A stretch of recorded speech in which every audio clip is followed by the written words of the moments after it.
Neste vídeo, vamos entender por que a cultura dominante se esforça para introduzir as crianças o mais cedo possível na fase adulta-adolescente, ao mesmo tempo marginalizando os idosos, inserindo na sociedade o medo de envelhecer. Começando do princípio, o que é uma criança? De forma legal e civil, você é criança ou você é adolescente. Note que o Estatuto da Criança e do Adolescente considera uma criança até 12 anos de idade incompletos e adolescente entre 12 a 18 anos de idade. Porém, por definição, criança é o intervalo entre o nascimento e a puberdade, sendo o marco principal da puberdade para os garotos a primeira ejaculação e para as garotas a primeira menstruação. Pois isso são evidências que seu corpo já tem a capacidade de produzir uma vida. Uma vez que os médicos consideram normal menstruar entre 8 a 16 anos, vamos supor que uma garota entre 15 a 16 anos que ainda não menstruou, ela é uma criança ou adolescente. E uma garota com 10, 11 anos que já menstruou, note que legalmente ela ainda é criança, mas por definição ela é adolescente. Ou seja, neste intervalo você pode estar criança ou estar adolescente, pois essa é uma característica que indica um estado, uma condição. Costumamos dizer que as crianças não têm consciência dos seus atos. Por outro lado, dizemos também que os idosos vão perdendo sua consciência ao longo da velhice. E quem já não passou por um constrangimento com uma criança? O que é que você acha desse povo todo reunido aqui? Uma perda de tempo. Perda de tempo? Não vai mudar nada? Não. Tá certo aí. Porque não dá pra ficar em casa só jogando videogame, né? Dá. Quando você crescer, você vai ser jogador de rugby? Aham. O que você vai fazer? Jogar rugby? Ah, então agora depois da entrevista você vai pedir pro seu pai e pra sua mãe um lanchinho, né? É claro. Também tô cagado de fome. Observe que paradoxal. Julgamos uma criança por ser verdadeira um ser inconsequente. Economicamente, isso é muito ruim para a cultura dominante, pois como é que você controla ou implanta ideias em pessoas que estão perdendo sua consciência ou não têm uma consciência do seu ego desenvolvida?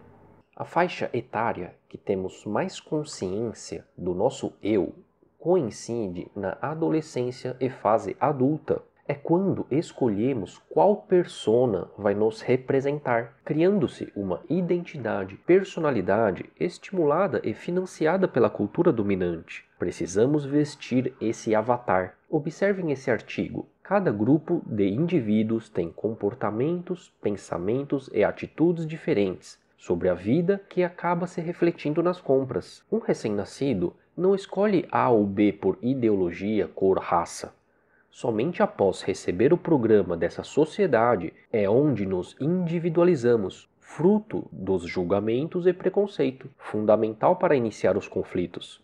Esses roqueiros são tudo um bando de vândalos, não tem cultura. Esses almofadinhas não sabem o que é vida. Cresceu empinando pipa no ventilador de casa. E olha só esses caipiras de calça apertada, isso é ridículo. Uai, vamos sair no braço e ver se você é cabra macho. Domar um touro chifrudo é comigo mesmo. Isso é extremamente importante para a cultura dominante, pois as criações dos arquétipos, estereótipos e estilos é um dos pilares principais que se sustenta a sociedade de consumo e o que define o seu público-alvo.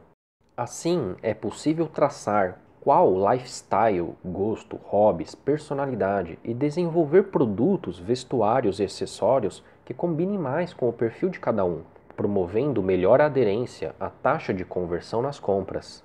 Desta forma, não ficou estranho? Ou seja, quanto maior a aderência entre os estilos, maior será o público-alvo e, consequentemente, maior será o consumo e maiores lucros para as corporações. Não é à toa que a mídia não mede esforços para promover o futebol, por exemplo. Esse esporte tem a capacidade de prender a atenção de praticamente todas as faixas etárias e estilos. Definir o seu público é extremamente importante para a cultura dominante, pois sem ela fica impossível traçar uma estratégia, publicidade, marketing, vendas. Assim, em vez de enxergar como seres humanos, somos vistos como um produto, uma pedra bruta que é lapidada ao investir nos produtos, acessórios e equipamentos oferecidos por eles. Até agora, nenhuma novidade. Aqui que começa o problema. As famílias gerando menos filhos e o envelhecimento como uma tendência mundial prejudica o sistema piramidal da sociedade de consumo. Assistam o vídeo Capitalismo versus Socialismo para entender melhor esse sistema socioeconômico. Como iremos fechar essa conta se as pessoas têm prazo de validade e a reposição delas está declinando? Isso vai quebrar nosso esquema piramidal. A solução é bem simples. Primeiro, vamos aumentar o gradiente de consumo. Mas, e como vamos fazer isso? Vamos oferecer às crianças que atualmente é um público que ainda não tem expressividade nos resultados das nossas corporações e fazendo-as identificar o mais cedo possível com um estilo, as crianças são mais suscetíveis e fáceis de manipular. Uma vez os pais delas, trabalhando e servindo ao nosso sistema, ficam sem tempo para atender às necessidades de uma criança, como afeto, e para não se sentirem culpadas, ficarão mais propensas em substituir os valores emocionais por valores materiais, bajulando com os produtos que iremos oferecer. Simultaneamente, excluiremos os idosos. Assim, toda a classe adolescente e adulta, além de ficar com receio de envelhecer e ser marginalizado pela sociedade, essas classes aumentarão o consumo de nossos produtos a fim de se manterem joviais, devido ao pânico do envelhecimento que iremos causar. E os idosos, para não se sentirem rejeitados pela sociedade, também vão consumir nossos produtos para não se sentirem excluídos pela sociedade. Precisamos investir em tecnologia, pois a população envelhecendo e menor taxa de natalidade, além de reduzir o consumo, haverá pouca competição por trabalho e não queremos que nossas corporações disputem por empregados, invertendo a pirâmide. O principal é conseguirmos reduzir custos fixos e aumentar nossa produtividade. Só precisamos financiar as mídias e pedir para eles mudarem a programação para o público infantil. E, através dos desenhos, seriados e programas, nós passamos a mensagem do novo modelo de crianças que nós queremos. Ótimo plano, agora vamos executar. Assim conseguiremos equilibrar as contas, colocaremos um fim na geração Y e iniciaremos a geração Z. Esses programas passaram muito conhecimento e informações, até mesmo mensagens anti-consumo, lições de vida. Isso não traz nenhum benefício para a gente. Para a geração Z, o formato dos conteúdos mudou drasticamente, marcado principalmente pelo fim dos apresentadores. A nostalgia que sentimos hoje ao relembrar os programas infantis se torna brega na visão da geração Z. Agora, as crianças não são mais crianças fazendo criancices, como em Castelo Rá-Tim-Bum ou O Mundo da Lua. Agora, as crianças interpretam uma vida de adulto, se preocupam com a sua aparência, vaidade, relacionamentos interpessoais. Elas se estressam, sofrem e se sentem frustradas com problemas de caráter adulto. Ao propagar uma imagem de crianças vaidosas, maquiadas, vestidas como adultos, cheios de adereços, que se preocupam mais com seu estilo, ao invés de brincar e desenvolver a criatividade, inserimos elas mais cedo à vida adulta. Como resultado, transferimos problemas antes consideradas exclusivamente do universo dos adultos, como o estresse e a ansiedade, tornando-as hiperativas ou com déficit de atenção. O mercado aceitou muito bem essa resposta da cultura dominante e desta forma criou seu nicho de mercado teen ou infanto-juvenil. Essa definição é meramente para uso comercial. Quem nunca viu a geração Z trocando de estilo a cada semestre? Justamente pela inteligência emocional estar em formação. Desta forma, se frustram rapidamente por não ter opiniões bem definidas e por quererem ser aceitas em vários grupos, deixando-as hiperativas por quererem transitar em todos esses estilos. Mercado moda infantil projeta crescimento 6%. Moda infanto-juvenil é mercado em expansão. Vestuário infanto-juvenil aposte em um mercado crescente no país. Luísa não gosta de repetir roupas, Afirma Adriana. Ela é quem decide o que vai vestir. A coleção é trocada a cada 6 meses. Nesse período, uma nova série de TV ou grupo de música pode mudar completamente a cabeça delas. Quando sai uma nova coleção, minhas filhas ficam doidinhas para eu comprar alguma coisa. Até onde vamos assediar moralmente o caráter de uma criança somente para atender às necessidades da cultura dominante? A maneira com que a mídia está transvestindo nossas crianças de adulto chega a ser lastimável. Engraçado que quando a gente fala em funk, né? Fala funk, aí tem muita gente que distorce. O que é funkeiro? Que é isso? Funkeiro é bagunceiro. Não é nada. Funkeiro é um batalhador, tem família, tem filhos, faz seus shows, ganha seu dinheirinho, sustenta os pais, a família, quem tem filho, a esposa. Primeira observação: se fosse algo totalmente normal, como brincar em um parquinho, não haveria necessidade alguma de estar se justificando, não é, Raul Gil? Segunda observação: se os meios justificam o fim, traficar, assaltar são formas de trabalhos informais considerado pelo crime organizado. Pensando desta maneira, os bandidos também têm família e filhos, e tiram seu próprio sustento e ajudam a família usando o crime. E os políticos corruptos? Não têm família? Não têm filhos? Eles não fazem muito bem o seu trabalho, utilizando o poder público para se beneficiarem e sustentarem suas famílias? Alice! Pode falar. Alice! Oi. Quantos anos você tem? 5. Só 5? 5. Agora observe aqui, só 5 anos? Oxe, você mesmo fica impressionado com a pouca idade em comparação com a proposta do seu programa? Que sentido faz isso?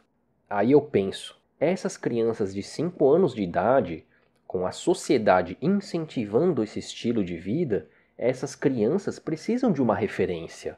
Como toda e qualquer profissão, como toda e qualquer forma de inspiração, motivação, vamos ver uma referência que essas crianças vão ter. Você acha que ela deve levar, Valesca?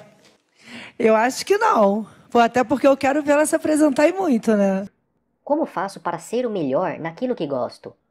Pesquise os melhores da sua área e veja como eles fazem para ser bem-sucedido. Boa ideia, obrigado. Todo mundo se pegando, não tava entendendo nada. Ai meu Deus, é uma suruba e eu só queria uma sentada. Toma surra de piru, tá na boca e tá no cu.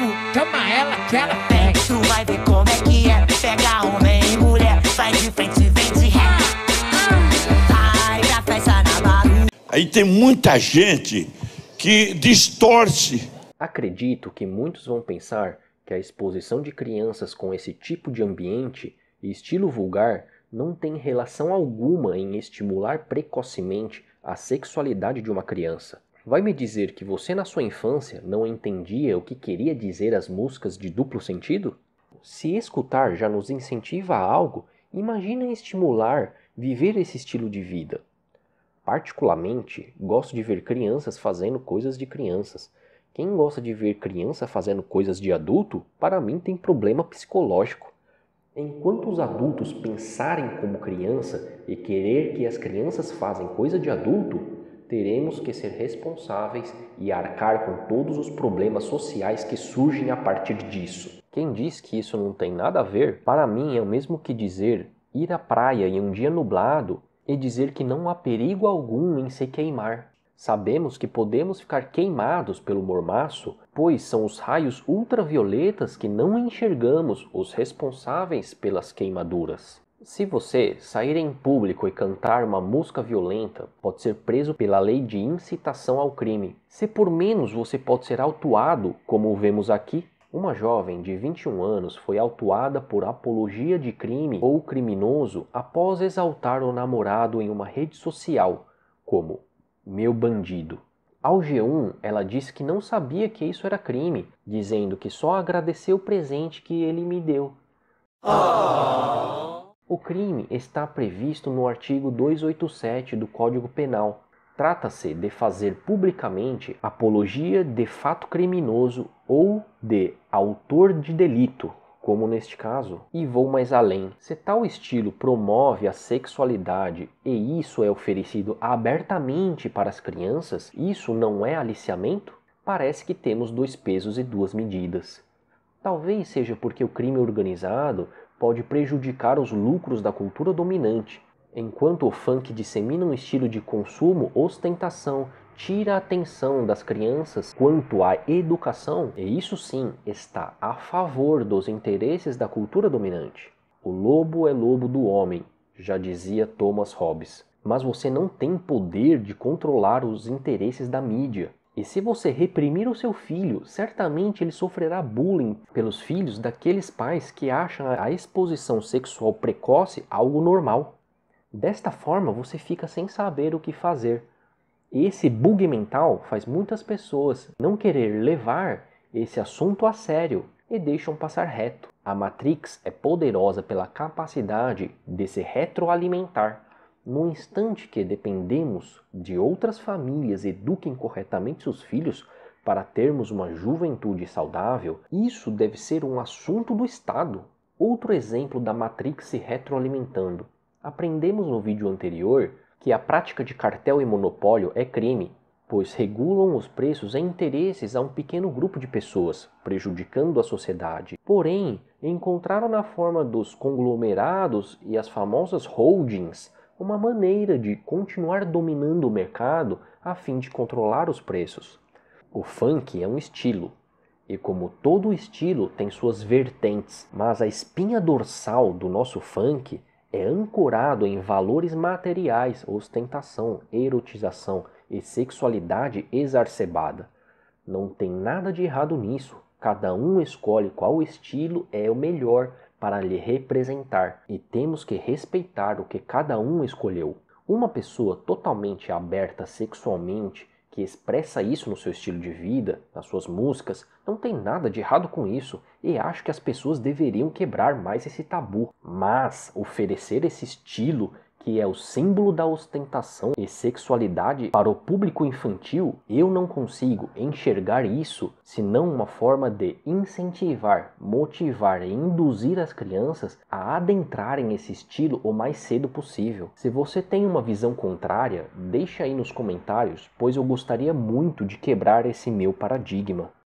Gosto de utilizar a lei da natureza, pois ela é pétrea. Ela nos rege, além de estar acima na hierarquia das leis humanas. Por exemplo, a lei da gravidade, que não é regida pelos homens, está acima da lei de ir e vir dos humanos, impedindo-nos de passear pelo espaço afora. Utilizando esta analogia de hierarquia da lei natural, a natureza prepara nosso corpo para o sexo no período da puberdade, como vimos anteriormente, em média aos 13 anos. Isto significa que a natureza entende que, antes disso, não estamos preparados para tal ato. Agora, estimular a sensualidade e sexualidade com 5, 6, 7, 8, 9 anos? Sendo assim, estamos violando a lei da natureza, ou a lei de Deus, caso você queira entender por assim. Esta lei é a mesma lei que fazem as plantas reagir à luz solar,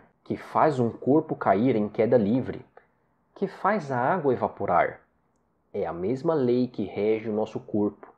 E da mesma forma que ao desmatar uma floresta e poluir os mares, trazem consequência para o meio ambiente e para nós humanos, pelo ato de violar a lei da vida, destruindo-a, Nós, ao violar a lei cronológica que prepara o corpo para a sexualidade, a reação não poderia ser diferente, senão criar uma sociedade mais doente. Outras reações podemos encontrar nos dados educacionais vergonhosos.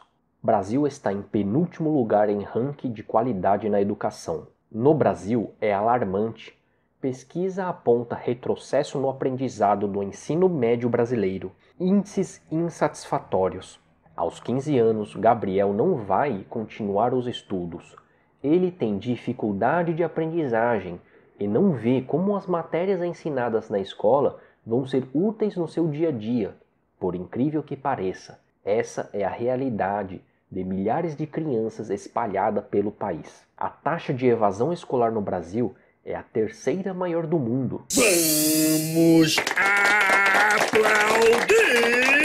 Quem vai se interessar em estudar se a cabeça está pensando em descobrir os prazeres do sexo estimulado precocemente? Até que ponto chegamos? Sodoma e Gomorra do século XX. A gente começa falando sobre dados da educação no Brasil. A organização Todos pela Educação divulgou os principais desafios que devem ser enfrentados para o país avançar na qualidade de ensino.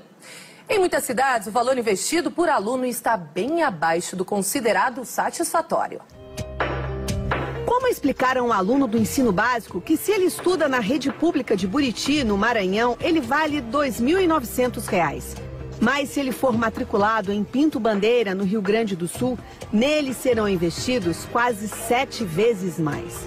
45% das escolas públicas do país investem menos de R$ 4.300 por ano por aluno, considerado um mínimo aceitável. Problemas de infraestrutura, nós estamos falando de problemas de materiais básicos para o trabalho pedagógico. Sem um patamar mínimo de investimento na educação, a gente não consegue prover um básico necessário para que a educação de qualidade aconteça. O relatório da Todos pela Educação também mostra o que sabemos há muito tempo: o pouco valor dado aos mestres. Um professor com nível superior ganha cerca de 70% do salário de um profissional de outra área com a mesma formação. Um absurdo, na opinião desta professora da rede pública de São Paulo, que teme ser punida se mostrar o rosto. Para que o professor consiga ter um salário minimamente digno, ele às vezes precisa trabalhar em 3 escolas, 2 escolas. Antes de ser professora, eu trabalhava com vendas. Como vendedora, o meu salário era 3 vezes maior do que é hoje. Se o salário não reconhece formação, atualização, dedicação, o retorno em sala de aula também não é grande coisa. Professores da rede pública não se cansam de denunciar um cotidiano dramático em que a palavra respeito desapareceu do dicionário. Este outro professor lembra os inúmeros casos de agressões nas escolas.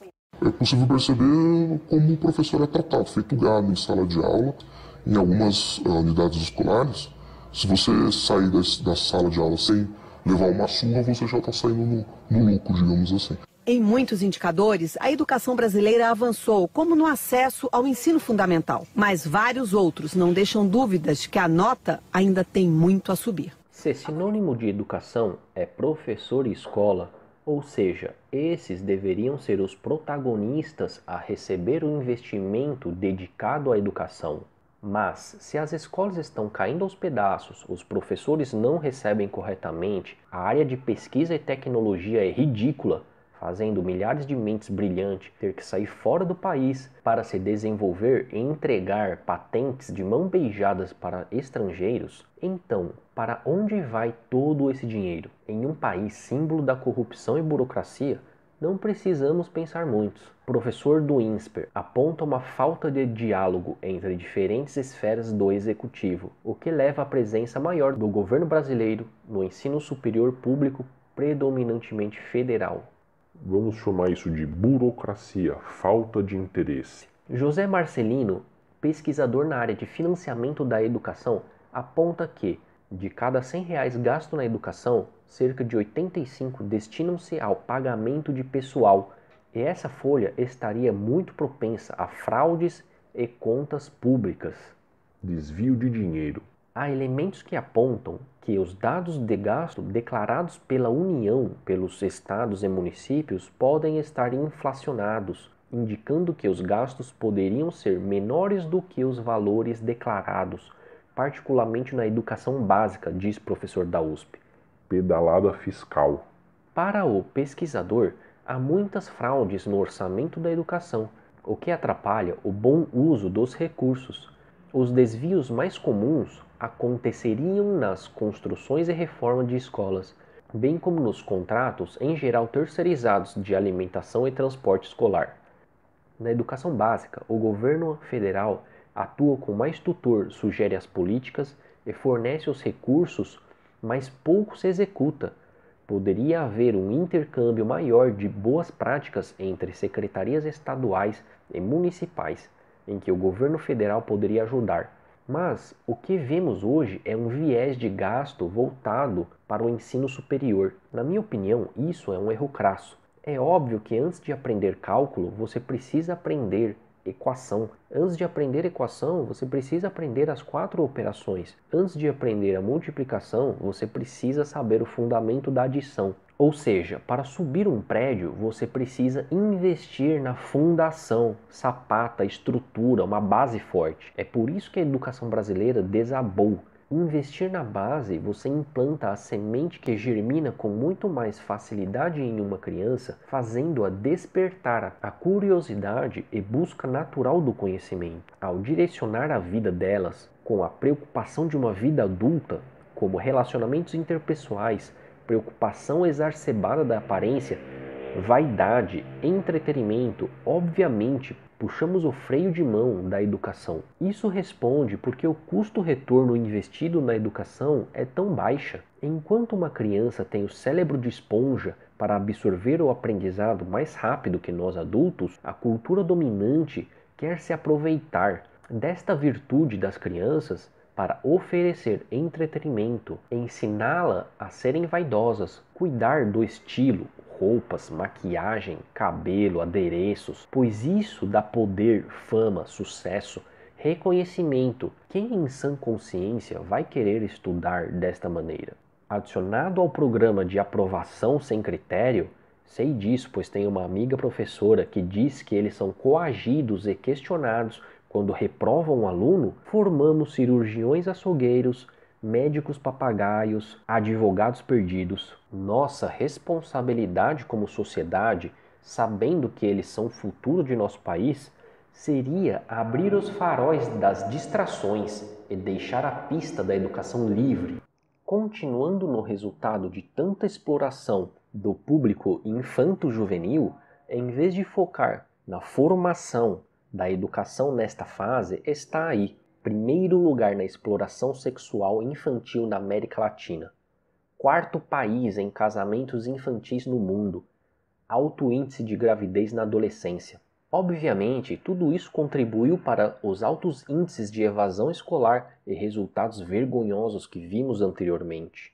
É compreensível que a cultura dominante quer que as crianças identifiquem o seu ego mais cedo possível para vestir seu avatar. E nada melhor que estimular, incentivar o arquétipo que elevou para outro nível o grau da própria definição de consumo, a ostentação. Porém, ela também carrega outros valores que são imorais para uma criança. A nossa sociedade está fazendo uma escolha e temos que ser responsáveis pelas consequências. Se você faz a escolha de comer somente fast food, alimentos altamente calóricos, qual será a consequência disso? Da mesma maneira que você escolhe o funk como estilo de vida, também carrega seus valores, como valorização da imagem e sexualidade exacerbada. Da mesma forma que dizemos que cerveja sem álcool não é cerveja, que Coca Zero não é Coca, funk sem valorização de coisas materiais e erotização não é funk. É exatamente isso que esta sátira está querendo dizer. São escolhas que fazemos. Ao trabalhar na indústria, eu sempre aprendi a mitigar riscos. Isso é uma técnica de resolução de problemas, onde utilizamos diversas ferramentas como Ishikawa, 5×, Pareto. Isso só acontece pois a cultura dominante também controla a educação, como vimos anteriormente. É óbvio que eles sabem que isso vai contra os interesses da Irmandade. Agora, para você que acha que isso não faz o menor sentido, que os arquétipos não carregam informações e características, se você fosse um cantor desse estilo, qual dos grupos você gostaria de fazer uma turnê internacional? Primeiro grupo: Dinamarca, Finlândia, Hungria, Israel, República Tcheca, Polônia. Ou, segundo grupo, Argentina, Bolívia, República Dominicana, Guatemala, Equador. Acho que você não é tão ignorante em dizer grupo 1, pela similaridade da língua e porque o grupo 1 estão entre os melhores em índices de IDH, que incluem educação. E justamente porque entende que esse estilo é nocivo para a educação e por valorizar questões familiares. E se mesmo assim ainda não está convencido, então você é praticamente um santo, pois não sente tentação nenhuma em ver uma mulher seminua no colo de um homem esfregando os corpos uns nos outros, escutando frases de conotação sexual. Sua força de vontade deve ser tão grande, mas para nós humanos, termino desejando para quem está no poder: e não nos deixe cair em tentação, mas livrai-nos do mal. Amém.